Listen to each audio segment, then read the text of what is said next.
le docteur Thibaut Aurière, qui est médecin généraliste. Il va nous parler justement de son rôle auprès des patients. Il est médecin généraliste en ville, à la Pitié-Salpêtrière et au centre de santé communautaire du 190 à Paris. Et il est également bénévole à AR Média. Bonjour à tous et merci beaucoup. Merci à Action Traitement et à vous deux de m'avoir invité et proposé de venir parler de la place du médecin généraliste dans le cadre du webinaire sur le focus à HPV, mais également dans le suivi des patients qui sont atteints du VIH. Si je peux me permettre, je vais alors déjà remercier tout le monde, toutes les présentations qu'il y a eu avant, qui m'ont redonné des rappels et grâce à eux, moi je n'ai plus d'hésitation vaccinale, hein, vraiment. Et je voudrais juste refaire un petit focus sur une des questions qui a été demandée, à mon avis, concernant la vaccination liée à l'HPV qui est au-delà de 27 ans. Les recommandations ont été exposées par le professeur Catlamar. Et en fait, je pense que la question se pose également sur le fait de est-ce qu'on peut être vacciné alors qu'il n'y a pas la recommandation française et qu'il n'y a plus de remboursement. Donc je pense que c'est ça aussi qui intervient et que ma collègue a bien fait de parler que voilà, ça peut coûter un demi-voyage à Sitges et mes patients, du coup, depuis ne vont plus à Sitges ni à Maspalomas. Mais je pense qu'il y a cette ambiguïté-là. Ce n'est pas parce qu'on n'a pas le remboursement qu'on n'a pas la légitimité à faire la vaccination, puisque d'autres pays en dehors de la France proposent des vaccinations qui vont au-delà de 27 ans. Et je pense que c'est important de le préciser de ce point de vue-là par rapport au remboursement. Alors moi, j'ai la lourde tâche, sinon, de vous parler de la place du médecin généraliste dans le suivi des patients atteints du VIH. Alors en fait, finalement, je vais d'abord rebasculer sur ce que propose l'assurance maladie. Pourquoi choisir un médecin traitant? Il y a un détail que je ne vais pas aborder qui concerne sur le fait d'avoir un médecin traitant permet d'avoir un meilleur remboursement des soins qui sont liés au fait que vous consultez, que vous devez payer ou pas de 30% ou 70% dans les consultations que vous faites. C'est du détail en ce qui nous concerne, mais en fait, l'assurance maladie joue un petit peu là-dessus. Mais finalement, la place du médecin généraliste, pour débuter, le médecin généraliste, c'est quelqu'un qui vous soigne régulièrement. C'est le premier que vous consultez en général pour avoir un avis sur un critère médical. Et c'est celui qui est assuré de vous organiser le suivi optimal par rapport à votre ou vos pathologies. C'est le médecin généraliste, le médecin traitant vous oriente dans le parcours de soins coordonnés. C'est l'interlocuteur privilégié. Il vous informe en ce qui concerne la prévention et dans les soins que vous avez à disponibilité. Et il vous met en relation, si besoin, avec d'autres professionnels de santé. Et c'est vraiment lui qui est censé être l'organisateur de ce parcours de soins coordonnés. Le médecin traitant connaît et gère votre dossier médical. Là où en fait il intervient, c'est que c'est vraiment le centralisateur de toutes les informations médicales, que vous soyez passé auprès d'une infirmière, que vous ayez été voir le spécialiste. C'est vraiment lui qui centralise les informations. Et pour cela, il cède également de nombreux outils et il met à disposition différents outils pour pouvoir le faire. Vous avez entendu parler récemment de la téléconsultation, mais vous avez également ce qui s'appelle Mon Espace Santé, ce qui fait suite au fameux dossier médical partagé qui est créé depuis longtemps mais qui n'avait pas beaucoup fonctionné. Mon Espace Santé, c'est un autre outil où justement tous les professionnels de santé sont censés envoyer ce qu'ils ont fait. Ça ne veut pas dire qu'ils ont un accès et une visibilité dessus, à l'instar à l'opposé de votre médecin traitant qui est censé avoir la main mise sur votre espace santé. Mais donc, c'est là où, en fait, sont regroupées toutes les données qui peut-être sont manquantes, que vous avez perdues. Et là où il doit encore y avoir un effort, c'est par exemple sur le carnet de vaccination qui n'existe pas encore dans cet outil.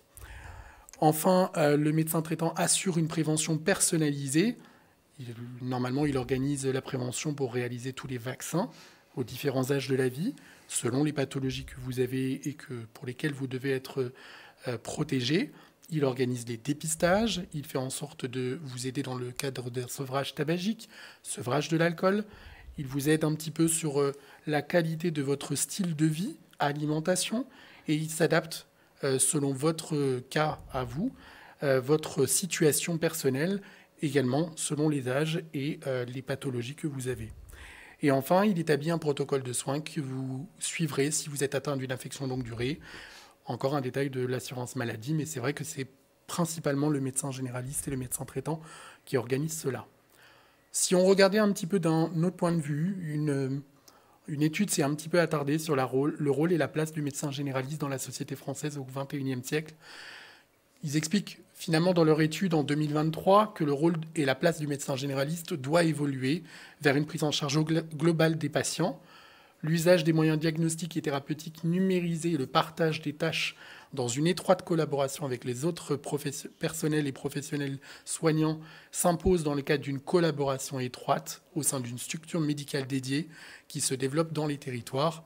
Le médecin généraliste aura une vocation d'assembleur et de référent personnel du patient tout au long de son parcours de soins.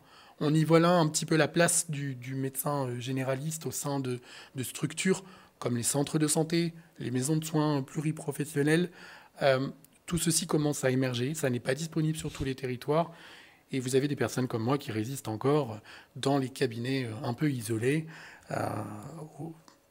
selon le choix du médecin généraliste. Et enfin, si on regarde un petit peu au plan international, vous avez la WONCA, qui est en fait la référence dans la Global Family Doctor, qui précise en fait les missions du médecin de famille, qui apporte une contribution importante à l'infrastructure des soins en santé primaire, les compétences que le médecin généraliste développe en participant à des préparations délibérément basées sur les besoins de la population. Donc, en gros, il précise que le médecin généraliste s'adapte aux patients et en fonction des pathologies qu'il a.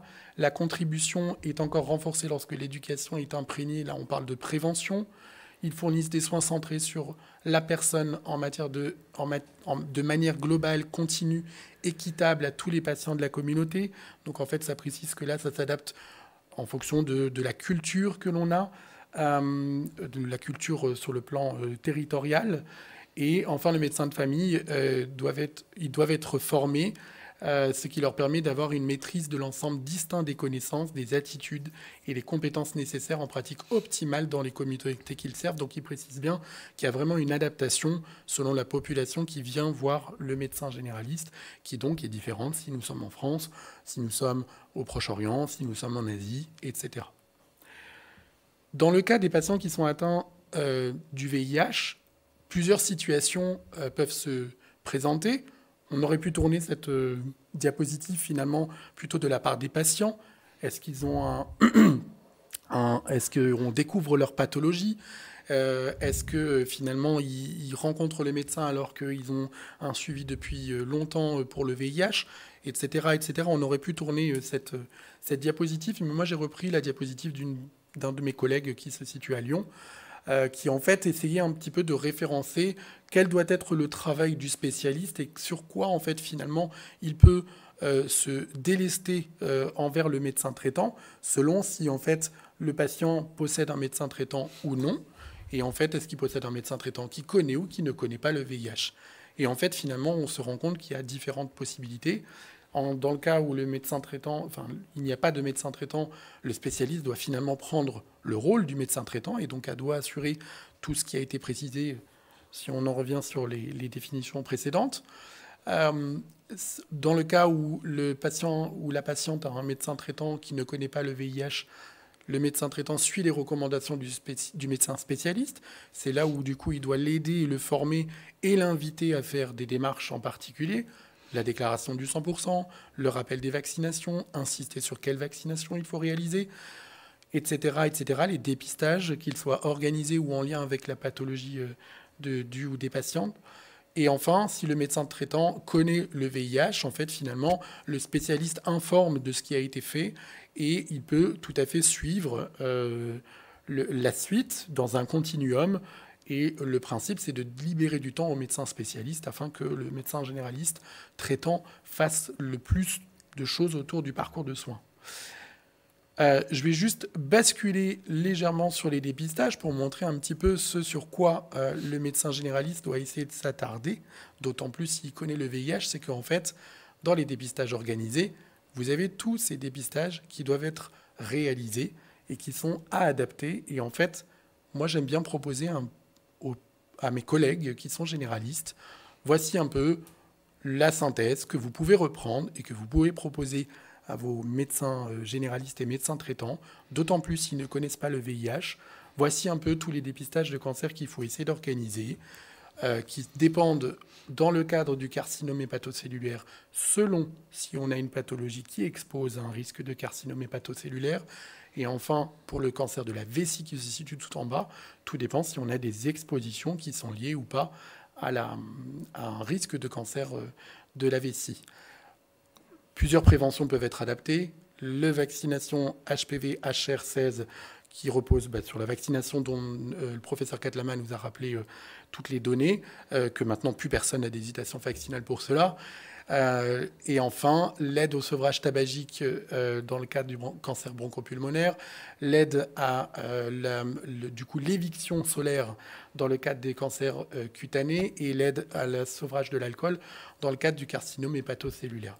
Voilà un petit peu tout ce que vous pourriez montrer à vos médecins généralistes qui ne connaissent peut-être pas le VIH pour un peu rediscuter avec eux. Il y a des détails que j'aurais dû un petit peu plus expliquer sur le fait que ce n'est pourquoi le dépistage tous les 2 à 5 ans.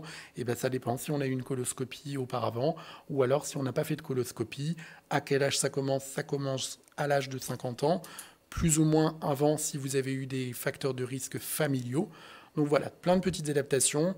Mais en gros, ça donne un petit résumé qui peut être déjà synthétique et qui peut aider le médecin généraliste à se donner des repères pour réaliser les dépistages des cancers. Je rebascule rapidement sur, finalement, on m'avait proposé de répondre à ces 3 questions et je vais terminer sur ça. Le médecin généraliste est-il un interlocuteur principal pour la prévention et le dépistage des cancers? Oui, et j'invite... Du coup, dans le cadre des dépistages des cancers, parce que je n'ai pas eu le temps de parler de la prévention, de proposer par exemple le tableau que que vous aurez à disposition, si jamais vous pouvez le présenter à votre médecin généraliste pour l'inviter à vous faire réaliser des dépistages s'ils ne sont pas organisés par l'assurance maladie. Et que constatez-vous dans votre patientèle en ce qui concerne la prévention et le dépistage des cancers? C'est que chez moi, il y a 0 hésitation vaccinale ou voilà, mais non plus sur les dépistages des cancers. Non, je plaisante. Qu'est-ce que je constate? C'est que finalement, en fait, en leur rapportant en amont les informations, ils adhèrent au dépistage, ils adhèrent à la prévention. Et c'est bien en amont qu'il faut le faire et pas seulement au moment où, en fait, il faut en discuter parce qu'il y a un souci ou parce qu'il faut maintenant agir parce qu'il y a peut-être une urgence. Comment encouragez-vous vos patients à formuler des demandes liées au dépistage des cancers et notamment ceux liés au cancer à HPV? Moi, finalement, en fait, je parle beaucoup des dépistages et de la prévention vaccinale. Déjà, au sein de mon cabinet, il y a des affiches qui sont liées à la campagne de vaccination qu'a fait l'assurance maladie pour les cancers liés à l'HPV. Comment j'encourage les patients à formuler des demandes? Du coup, de mes patients, moi, j'invite toujours à savoir où est-ce qu'ils en sont dans les dépistages. Est-ce que l'hôpital les a organisés? Est-ce que finalement, il n'y a pas eu un suivi dans un autre hôpital qui n'était pas là où vous êtes suivi pour le VIH, qui l'a organisé? Et en fait, je re-questionne systématiquement et je réinvite et je rappelle tous les combien de temps il faut faire des dépistages et il faut organiser cette recherche de cancer. Et en tant que médecin généraliste, comment vous mettez-vous en application les recommandations d'experts concernant le dépistage des cancers? J'ai plus ou moins répondu à la question dans toute la présentation, mais voilà. Merci à tous et je repasse la main. Et alors, j'en profite pour en poser. Parce que, par exemple, on a entendu dans la première intervention, il y a l'orientation sexuelle qui oriente différemment justement les demandes de dépistage, les dépistages et la prévention. Oui. Comment être à l'aise, comment mettre à l'aise son médecin par rapport à ça, parce qu'on sait que, comme l'a souligné notre premier interlocuteur, certains médecins ne sont pas toujours à l'aise. On a vu les discriminations potentielles dans le cadre de son enquête. Voilà, quelles sont les pistes qu'on peut donner quand on a un médecin traitant et qu'on veut lui parler de sa sexualité, quelle qu'elle soit d'ailleurs? il ne faut pas hésiter à se jeter dans le... Voilà, mettre les pieds dans le plat, j'ai envie de dire. Et en revanche, ne pas oublier que si il y a une réticence du médecin généraliste à vouloir s'occuper de ça ou qui n'est pas à l'aise, lui rappeler qu'en fait, vous avez droit de consulter un autre médecin généraliste dans le cadre d'un avis ponctuel de consultant, qu'on appelle comme ça. Et donc, en fait, c'est une reconnaissance sur le fait qu'on demande à un autre médecin généraliste, parce qu'il a une spécificité, de donner un avis qui peut être unique ou qui peut être répété. Mais répété, il ne faut pas que ce soit des consultations qui soient rapprochées. Le principe est toujours de revenir vers son médecin généraliste, mais peut-être de demander est-ce qu'il y a un avis sur qu'est-ce que je dois faire, est-ce que je dois organiser des dépistages supplémentaires. Donc c'est ça, c'est que les médecins généralistes, il peut y en avoir qui ne sont pas à l'aise. Et je ne pense pas que ça se spécifie qu'aux médecins généralistes. Je pense que tous les médecins, oui, voire toutes les infirmières et tous les professionnels de santé ne sont pas toujours à l'aise. Mais c'est là où il ne faut pas oublier que le médecin a le droit de demander à quelqu'un d'autre de s'occuper de ça. Et en fait, vous pouvez trouver un autre médecin généraliste pour un avis ponctuel et demander est-ce qu'il y ait une recommandation et un courrier qui soit établi en retour au médecin généraliste qui avait peut-être une réticence à s'occuper de ça. J'ai encore une petite question. Oui. Parce que dans les éléments là que tu as donnés, le médecin, enfin le patient VIH qui a son médecin spécialiste qui lui sert de médecin généraliste, oui, et puis les autres cas de figure, finalement, il y a beaucoup de personnes vivant avec le VIH qui sont affectées depuis longtemps, qui sont un peu dans ce cadre-là. Oui. Et on voit bien qu'ils vieillissent et que parfois ça peut poser des questions. Donc je voudrais que tu convainques ces gens-là, potentiellement, justement, de trouver un bon médecin généraliste. Alors, je sais que c'est de plus en plus rare et compliqué, mais néanmoins, est-ce qu'on peut... convaincre un certain nombre de ces personnes qu'à un moment, le spécialiste, qui va partir à la retraite aussi, etc., n'est peut-être pas forcément le bon interlocuteur. C'est là où tout le problème est, parce que d'abord, on a une difficulté dans le cadre de la démographie médicale. On perd de plus en plus de médecins. Ça se voit beaucoup plus chez les spécialistes. Mais en fait, c'est la même chose dans toutes les spécialités. Et du coup, en médecine générale également. Là où, en fait, c'est encore plus embêtant, c'est quand, du coup, le médecin spécialiste devient le médecin généraliste. Et donc, c'est un peu grave ce que je vais dire, mais c'est pas de cette manière-là. Mais il perd du temps. Il n'y a pas de perte de temps, hein, on est d'accord. Mais c'est simplement qu'il perd sa qualité de spécialiste pour assurer des soins qui devraient être réalisés par le médecin généraliste. En fait, normalement, on a quand même chacun des cases à respecter. Et en fait, le médecin généraliste, c'est celui qui a la fonction la plus large et qui finalement va remplir le plus de soins, alors que le spécialiste est censé le faire de plus restreint. Mais là où du coup, la question, c'est vraiment... comment convaincre de trouver un médecin traitant, c'est ça ? Il n'y a pas en soi de réelle recette ou de baguette magique, parce qu'il faut tout simplement consulter, les inviter à dire que les soins qui ne sont pas spécialisés en infectiologie ne doivent pas être en hospitalier ou dans la consultation de médecins spécialistes en infectiologie, et que c'est comme ça, il faut retourner vers les médecins généralistes. Mais donc, pour cela, il faut quand même plus de médecins généralistes et qui, entre autres, connaissent la pathologie également. Alors, il y a une petite question encore du chat, et après oui. On arrêtera là. Oui. Orientez-vous vers des spécialistes pour tout ce qui concerne l'anus. J'ai l'impression que c'est tabou.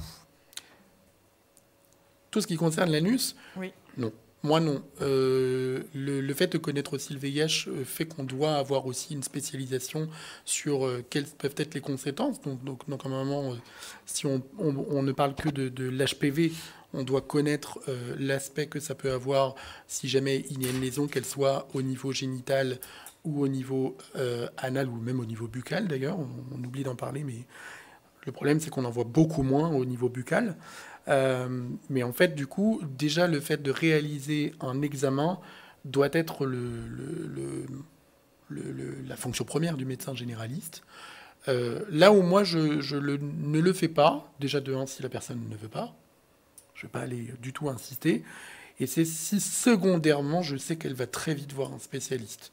C'est très fréquent que les personnes me consultent en me disant « j'ai une lésion, j'ai quelque chose qui m'embête, il me faut un courrier pour aller voir les spécialistes, mais j'ai déjà un rendez-vous la semaine prochaine. » Bon, mon apport, du coup, à ce moment-là, ne va pas être bénéfique, puisque de toute façon, la personne va vouloir voir le spécialiste, elle a déjà pris sa décision.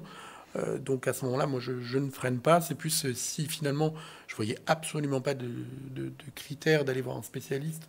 C'est là où, du coup, je n'aurais pas fait de courrier. Mais vu que la personne a déjà fait le nécessaire, je vais pas freiner. Donc c'est plus sur si la personne sait qu'elle voit un spécialiste et que, du coup, je n'ai pas d'apport sur l'examen clinique. Là, je le dis clairement, je dis je ne vais pas vous examiner, puisque du coup, vous voyez le spécialiste d'ici quelques jours. Est-ce que c'est convenu? Mais il n'y a pas de souci si vous voulez que je regarde moi également. Et dans le cas où justement les gens considèrent que c'est tabou, c'est pas censé l'être. Ça n'est pas du tout censé l'être. Voilà. Il faudra travailler ça. Voilà. Merci beaucoup Thibaut de Merci à vous. Bel exemple de médecin généraliste que tu nous donnes.